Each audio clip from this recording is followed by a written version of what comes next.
Nous rencontrons pour vous aujourd'hui un pilote de transport. Vous aurez l'opportunité de découvrir ce que c'est que le métier de pilote, les avantages, les objectifs et les missions d'un pilote.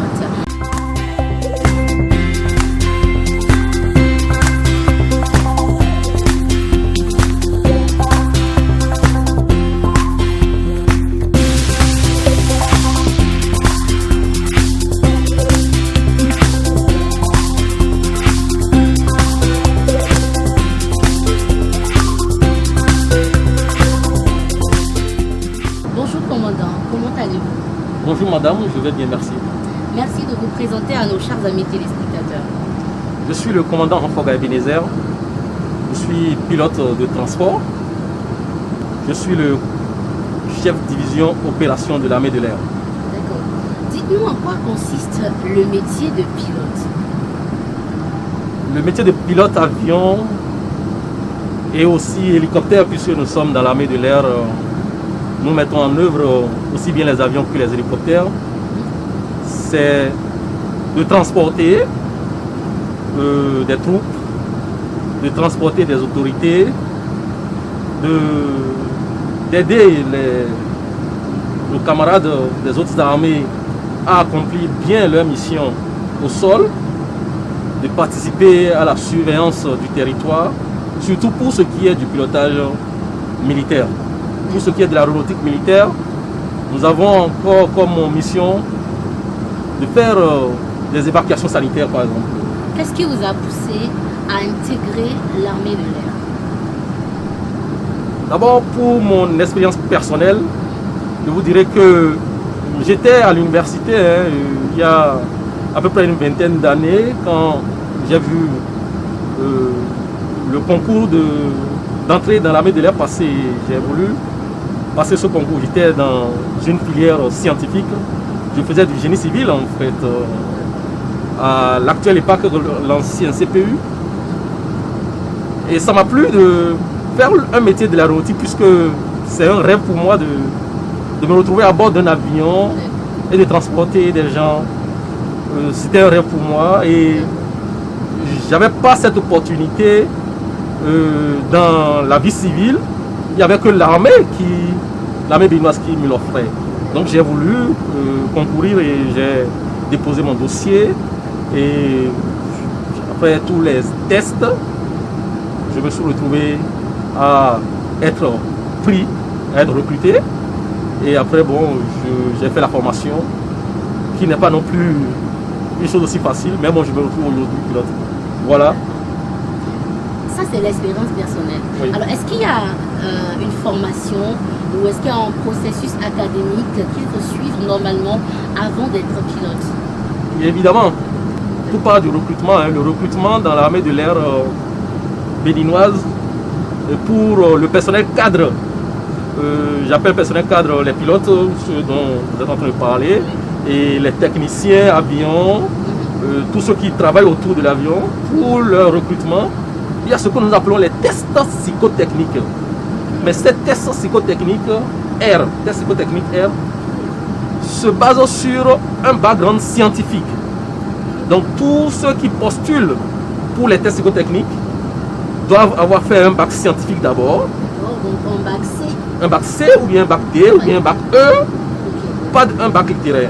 Il faut faire un bac scientifique et avoir le diplôme requis pour faire une formation d'officier si vous devez être officier, avoir le diplôme requis pour faire une formation de sous-officier si vous devez être sous-officier.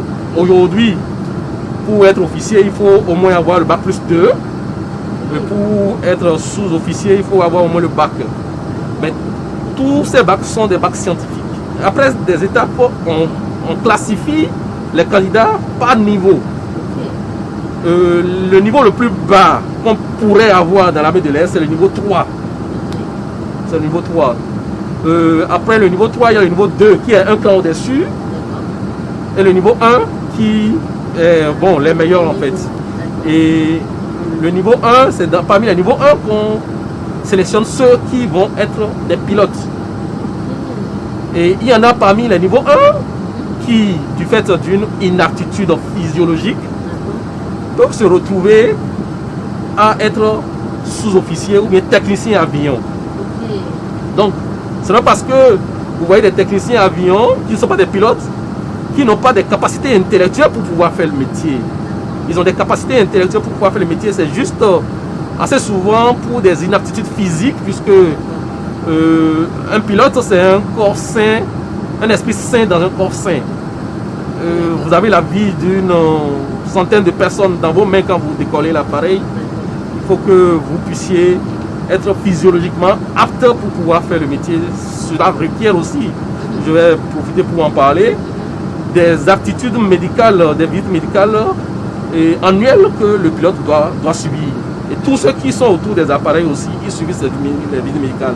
Jusque la visite médicale du pilote est plus pointue que celle des autres spécialités.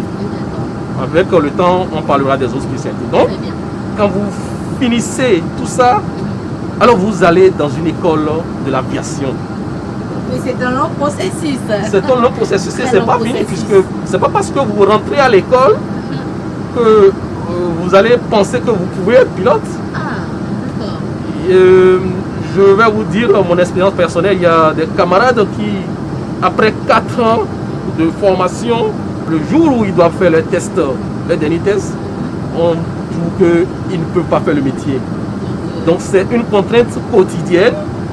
Vous devez quotidiennement répondre à certaines normes pour évoluer. En fait, c'est du kit ou double. Vous validez une étape, ça vous permet de continuer. Mais quand vous ne validez pas cette étape, on vous déclasse. Mais par contre, quand on vous déclasse, vous avez la possibilité de faire d'autres spécialités. Voilà. C'est rassurant à ce niveau-là. Oui. Vous parliez à l'instant de qualité et de compétences d'un pilote. On a parlé tout à l'heure de visite médicale pointue. Alors, quelles sont réellement les qualités et les compétences que doit détenir un pilote? Les qualités d'un pilote sont sous 2 angles. Il faut avoir des dispositions intellectuelles, scientifiques. Lesquelles dispositions sont obtenues après les tests psychotechniques. Après les tests psychotechniques, quand quelqu'un valide les tests psychotechniques, ça montre à suffisance qu'il a des capacités intellectuelles pour pouvoir faire le métier. Mais en plus de ça, il y a les capacités physiologiques. C'est ce qui oblige le pilote à avoir une certaine hygiène de vie, puisque nous avons coutume de dire dans notre métier, l'ennemi numéro 1 du pilote, c'est le médecin. Ah, oui. Le jour où le médecin vous déclare inapte, votre carrière aéronautique de pilote s'arrête. L'inaptitude peut être due à quoi? L'inaptitude peut être due à diverses choses. Vous avez par exemple des problèmes d'yeux. Ah ouais. Si à la visite d'entrée, puisque quand on vous recrute, on fait une visite générale d'entrée, on vous fouille de fond en comble. Si on découvre que vous avez des défaillances au niveau de la vision, vous n'allez pas pouvoir faire le métier. Si on vous découvre des problèmes au niveau du cerveau, puisque on vous fouille aussi le cerveau, il y a l'électroencéphalogramme qu'on fait à la visite d'entrée. Et évidemment, c'est pour mettre tout le monde en sécurité. Il ne faut pas qu'on recrute un fou et même qu'on mette un fou à bord d'un appareil. Donc, l'électroencéphalogramme arrive à détecter un certain nombre de choses. S'il y a des défaillances aussi là, on peut vous éliminer. Vous avez des défaillances cardiaques, on peut vous éliminer. Vous pouvez être super bon intellectuellement et avoir ces problèmes-là. Et maintenant, j'avais dit que les aptitudes se font sous 2 formes. Je dirais plutôt 3 formes en fait. Puisqu'après cela, il y a ce qu'on appelle l'aptitude à faire vraiment le métier. Vous pouvez être intellectuellement bon, être physiologiquement apte, et par exemple, ne pas pouvoir vaincre le mal de l'air. Le pilote militaire est appelé à piloter aussi bien en temps de paix qu'en temps de guerre. En temps de guerre, vous pouvez piloter sur des champs de bataille et votre aéronef, quand je parle d'aéronef, c'est soit avion, soit hélicoptère. Votre aéronef peut être touché ou bien pris à partie. Et cela requiert certains réflexes. Et ces réflexes, c'est au cours de la formation qu'on vous les inculque, ou bien que malgré qu'on veuille vous les inculquer, vous n'ayez pas les aptitudes pour pouvoir les avoir. Donc voilà le troisième volet. Il y a le volet scientifique, il y a l'attitude physiologique et l'attitude aussi à pouvoir faire le métier. En parlant de spécialité, quels sont les différents métiers qui existent dans l'armée de l'air par ricochet? Voilà. Lorsque vous n'êtes pas pilote, qu'est-ce que vous pouvez faire d'autre? L'armée de l'air est une armée qu'on appelle de manière prosaïque armée de spécialité. Quand vous travaillez dans l'armée de l'air, vous devez nécessairement avoir une spécialité. Il n'y a pas de militaire sans spécialité dans l'armée de l'air. Et donc, quand, par exemple, on vous déclasse pour les vols, vous avez la possibilité de faire les métiers de base. Métiers de base. Soit on vous déclasse et vous allez devenir mécanicien à bord, ou bien officier manager de maintenance. Vous pouvez aussi avoir des métiers comme l'administration des armées, mais beaucoup plus orienté armée de l'air. Oui. Il y a aussi la spécialité de commissaire de base. Commissaire de base, c'est ceux qui s'occupent des finances, tout ce qui est logistique pécuniaire pour mettre en œuvre les appareils. Eux, ils sont dans cette spécialité. Et après, il y a la spécialité qui permet à l'avion d'être en toute sécurité au sol. C'est la spécialité des fusiliers commandos de l'air. C'est des gens qui ont reçu une formation de base de tout militaire, mais à qui on donne le vernis aérien pour qu'ils puissent assurer la sécurité des bases aériennes, la sécurité des aéronefs, tout ce monde qui gravite autour de l'appareil, ils ont tous leur importance en fait. Et c'est ce qui nous oblige, je dirais, non, c'est ce qui crée une certaine ambiance de convivialité dans l'aéronautique militaire.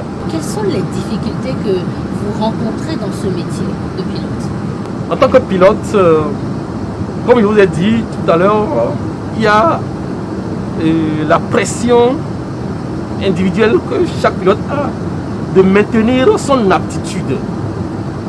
Donc pendant que tout le monde peut être en train de boire du champagne ou bien de la bière quelque part, ou bien en train de manger n'importe quoi, le pilote a d'abord une certaine hygiène de vie obligatoire qui ne s'accommode pas trop avec la société africaine. Le pilote a le devoir de maintenir son aptitude à voler tout le temps.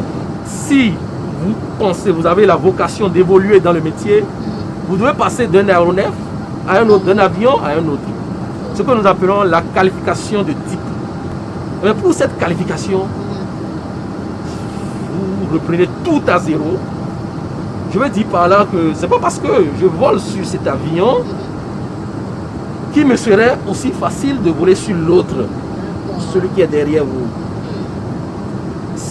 Pour pouvoir voler sur celui qui est derrière vous, bien qu'il soit plus petit que celui-ci, j'ai le devoir de partir à l'école, à l'usine de fabrication de l'appareil, et de me faire former là-dessus. Tout ça, ça requiert une certaine rigueur et une certaine attention permanente, mais qui n'est pas aussi facile avec notre environnement. Et évidemment, tout pilote est appelé à sortir de son lieu géographique. Quand vous sortez de votre lieu géographique, vous laissez famille et enfants, l'éducation des familles, des enfants, ça reçoit peut-être un coût. Entretenir la famille, ce n'est pas aussi aisé. C'est autant de difficultés qui font que le métier il est passionnant, mais pour le faire, il faut beaucoup de sacrifices. Alors ici, nous sommes dans quel type d'avion? MA600. C'est un avion nouvellement acquis grâce aux efforts du gouvernement en place. C'est un avion de fabrication chinoise. Mais beaucoup de modules de cet avion ont été faits au Canada, aux États-Unis. Donc je dirais un avion de multiples nationalités. Tout ça, ça concourt à sa sûreté pour l'aéronautique. Mais pour ce qui est des caractéristiques de cet avion, je vous dirais que c'est un avion qui peut prendre jusqu'à 56 personnes et qui peut faire la plupart des capitales de la sous-région. Mais en plus de ça, ce serait une erreur de faire le focus de l'armée de l'air sur cet aéronef. L'armée de l'air n'est pas que avion. L'armée de l'air, comme je vous l'ai dit tout à l'heure, c'est aussi les hélicoptères. C'est aussi les hélicoptères. Je pense qu'on a rencontré un commandant d'hélicoptère tout à l'heure. Oui, j'ai la chance d'avoir le commandant base aérienne adjoint avec moi. Il est juste derrière. Ah oui. C'est lui qui est là. C'est un commandant de bord hélicoptère. Donc nous avons aussi des hélicoptères sur la base. Et ce n'est que la juxtaposition. C'est la juxtaposition en fait de ces deux types de matériel volant qui permet à l'armée de l'air d'avoir vraiment son nom de force aérienne. Alors, commandant, dites-nous, quels sont les types d'aéronefs dont dispose l'armée béninoise? L'armée de l'air, bien sûr. L'armée de l'air béninoise dispose des avions de transport, comme celui dans lequel nous sommes actuellement. Elle dispose des hélicoptères. Il y a des hélicoptères gamme tactique, c'est-à-dire des hélicoptères de combat, comme des hélicoptères de transport de VIP. Transport de VIP. Elle dispose en outre des ULM, on va dire ultra léger motorisés. Pour transformer ça en langage basique, en fait, c'est tout aéronef qui a un moteur, mais dont le poids ne dépasse pas 500 kg. Donc nous avons aussi ce type d'appareil, mais je n'ai pas la prétention de vous en dire les nombres.